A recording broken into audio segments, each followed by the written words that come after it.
Lucía Gutiérrez Mellado, directora de estrategia de JP Morgan Asset Management para España y Portugal. Lucía, muy buenos días. Hola, buenos días a todos. Está también con nosotros Javier Villegas, director general de Franklin Templeton Iberia. Javier, buenos días. ¿Qué tal? Buenos días a todos, ¿cómo estáis? Y está también con nosotros Xavier Brun, gestor de renta variable Europa de TREA. Xavier, buenos días. Lucía, ¿cómo está el contexto? ¿Cómo está el mercado? ¿Influencia en la renta variable de lo que estamos viendo en las últimas semanas? La semana pasada con ese dato de inflación en el 5% por parte de Estados Unidos, y estos datos de esta semana que pueden marcar la agenda. ¿Cómo veis desde JP Morgan Asset Management el contexto actual, la fotografía? Bueno, pues nosotros te diría que seguimos con una visión bastante constructiva con los mercados de renta variable, y en parte es porque tenemos muy buenas perspectivas para el entorno macro. Nosotros pensamos que a partir de ahora, una vez que empiece el segundo trimestre, vamos a ver un rebote muy fuerte del crecimiento económico en el momento que cada vez hay un mayor porcentaje de la población que ya está vacunado. Pues eso va a hacer que las economías, las que han tenido medidas de confinamiento durante este primer trimestre de año, se puedan reabrir, y vamos a ver un repunte importante o muy significativo del crecimiento económico. Estados Unidos claramente va a seguir liderando ese crecimiento económico, y lo que esperamos es que Europa, que hasta ahora se había quedado por detrás, porque es verdad que nosotros hemos experimentado tanto la última parte del año pasado como esta otra vez medidas de confinamiento, va a recuperar en la segunda mitad del año. Y con respecto a lo que comentabas de la inflación, nosotros pensamos que va a ser temporal. Es verdad que vamos a vivir unos meses en los que vamos a ver una inflación más alta, pero pensamos que de cara a principios del año que viene deberíamos de ver cómo esos niveles de inflación vuelven a un nivel más normal. Pero pensamos que los bancos centrales de momento van a estar cómodos o no sé si la palabra es cómodos, pero van a permitir que la inflación esté un poco más elevada de lo que se esperaba. Javier Villegas, ¿cómo veis la fotografía? ¿Cómo veis el momento actual? Pues coincidimos con Lucía. En Franklin Templeton vemos que seguimos en esta fase de recuperación económica global. Recientemente Standard & Poor's, la agencia, ha publicado que para el caso de Europa esperamos un crecimiento este año del 4,2% y para el año que viene del 4,4%. Y eso viene, bueno, pues por un lado, porque, como sabéis, Europa es un netamente exportador, y entonces que sea un crecimiento a nivel global, que Estados Unidos crezca, que Asia crezca, es bueno para Europa. Desde el punto de vista doméstico, como ha comentado Lucía, recientemente se ha incrementado el ritmo de vacunación en Europa, y eso va a llevarnos a que algunas de las restricciones que se han ido vayan desapareciendo, y eso vaya siendo positivo para la actividad económica. Y luego, por último, tanto bancos centrales como gobiernos siguen apoyando, ¿no? Los bancos centrales siguen con políticas monetarias expansivas. Sigue el plan de recompra de bonos por parte del Banco Central Europeo, y luego los gobiernos pues están teniendo políticas fiscales bastante laxas que ayudan tanto al consumidor, y en este siguiente trimestre van a empezar a llegar los fondos europeos. Así que, en definitiva, un buen contexto para la renta variable, los activos de riesgo, ya que históricamente lo han hecho mejor en este tipo de entornos de mercado. Y el miedo que comentabas antes de la inflación, también vemos que puede haber los próximos meses algo de volatilidad por este dato, pero en el medio plazo pensamos que estará contenida. Lucía, inflación es el tema clave, 5% la semana pasada en Estados Unidos. Esta semana conoceremos los datos también en Europa, aunque el Banco Central Europeo dijo que estaría en ese entorno del 1,9-2% en el año, también con un aumento del Producto Interior Bruto. ¿Cómo lo veis? ¿Y pensáis que puede ser un problema en el medio plazo, o pensáis, como hasta ahora la mayoría está opinando, que va a ser algo muy puntual? Bueno, yo creo que va a ser temporal.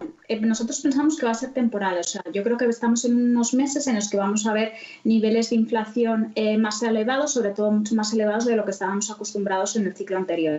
Yo creo que hay que explicar las razones. Una de ellas es claramente el efecto base. El año pasado pues prácticamente todas las economías se cerraron completamente. Este año pues ya hay una actividad mucho más normal, con lo cual ahí marcamos una diferencia. Y luego yo creo que también pues que todavía vemos que hay cadenas de suministros que tienen disrupciones, con lo cual el exceso de demanda o una mayor demanda puede provocar presión sobre los precios. Pero como te digo, nosotros pensamos que estos van a ser factores temporales, y de cara a finales de este año o principios del año que viene es probable que a lo mejor nosotros hace unas semanas te diríamos que finales de este año y ahora ya a lo mejor se está retrasando un poco más a principios del año que viene, pero seguimos pensando que va a ser temporal y que de cara a principios del año que viene vamos a ver unos niveles de inflación más bajos. Pero también es verdad que pensamos que mientras que en el otro ciclo no vimos una inflación y cifras muy bajas, pues probablemente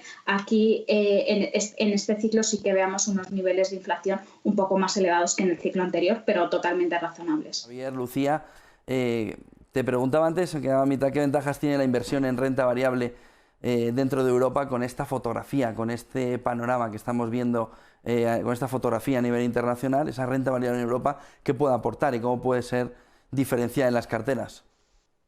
Pues mira, nosotros sí que notamos que hay diferencias frente al ciclo anterior por hacer una comparativa. Nosotros en la última parte del ciclo anterior estuvimos casi todo el tiempo infraponderados en renta variable europea, luego estalla la pandemia y ahí en general las carteras reducimos riesgo, pero en el momento que empezamos a aumentar otra vez riesgo, que es justo prácticamente hace un año, empezamos a comprar Europa y desde entonces hemos mantenido esa posición de sobreponderación en Europa. Y ha habido dos razones. Una, el año pasado fue el fondo de recuperación. Para nosotros nos pareció que eso fue un punto de inflexión.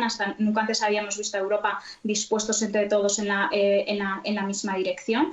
Es verdad que en la última parte del año pasado Europa se quedó un poco rezagada de los índices y mucha gente nos preguntaba, oye, ¿merece la pena seguir apostando por Europa?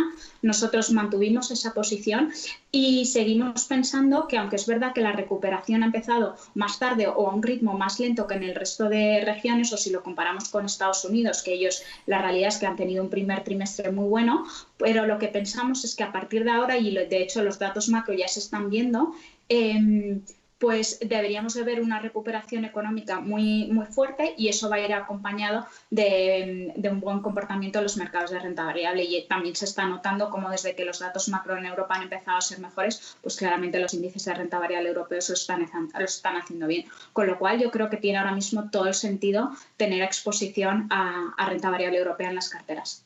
¿Será tendencia a lo largo del 21 o veremos un cambio durante este ejercicio? No, nosotros, fíjate, yo creo que en un entorno como en el que estamos, en el que el crecimiento económico va a ser bastante global, es verdad que no todo el mundo igual al mismo ritmo y a lo mejor, y claramente hay diferencias, pero está claro que la recuperación es a nivel global. Pensamos que las carteras tienen que tener mucha diversificación y ahora mismo estamos apostando dentro de renta variable prácticamente por todas las regiones. Por lo tanto, no veo ninguna razón por la que vayamos a reducir en el corto plazo el peso en renta variable europea.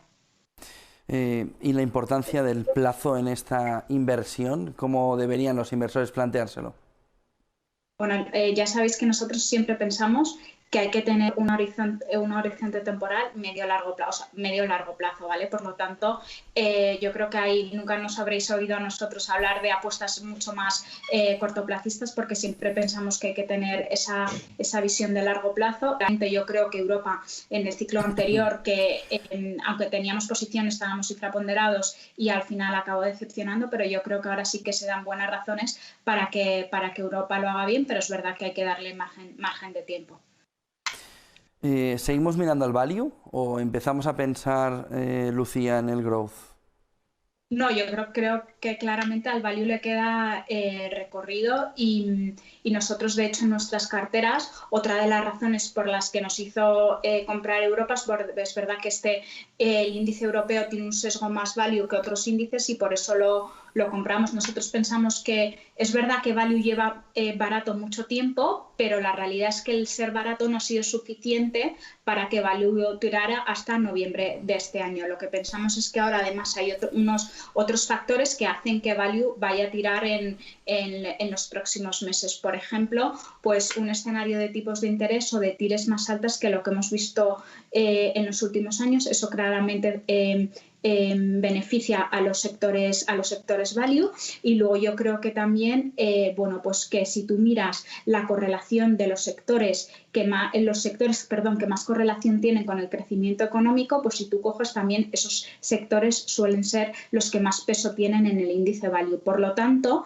Y hay otro factor, perdón, que se me olvidaba, que es muy importante, que son el crecimiento de beneficios. Hasta el año pasado vimos que, igual que fue muy malo para el crecimiento económico, también lo fue para los resultados empresariales, y nosotros siempre decíamos que este año, para que las valoraciones se mantuvieran razonables y no pasaran al nivel de excesivas, teníamos que ver un crecimiento de beneficios. Y lo que esperamos es que esa recuperación del crecimiento de beneficios sea los que más se ven, o los que más crezcan sean los valores que más, o los sectores que más castigados fueron el año pasado, que también volvieron a ser los sectores value. Por lo tanto, yo creo que serán un escenario de circunstancias que va a favorecer que lo esté bien, además de las valoraciones que sigan siendo más atractivas que en growth. ¿Qué temáticas de interés ves en renta variable europea? ¿Qué temáticas veis en JP Morgan Asset Management? Bueno, yo creo que la temática más importante es la que te acabo de comentar. Yo creo que nos gusta tener exposición al ciclo y tener exposición a value. Y claramente el índice europeo juega esas dos condiciones, y es por la razón por la que tenemos, además de los datos macro, por la que tenemos Europa. Luego también sabes que nosotros somos una casa que normalmente no somos, la mayoría de nuestros fondos, la distribución sectorial te viene dada por la selección de compañías, por lo tanto no somos una casa donde hablamos mucho de apuestas sectoriales, pero yo te diría que las grandes temáticas de ahora en Europa es dar exposición a la parte más cíclica y a value. Muchísimas gracias, Lucía Gutiérrez Mellado, directora de estrategia de JP Morgan Asset Management España y Portugal. Nos hemos quedado al final con una entrevista más que una tertulia contigo. Pero bueno, bien ha estado. Buen día y buen negocio, Lucía. Adiós, gracias. Gracias, Lucía.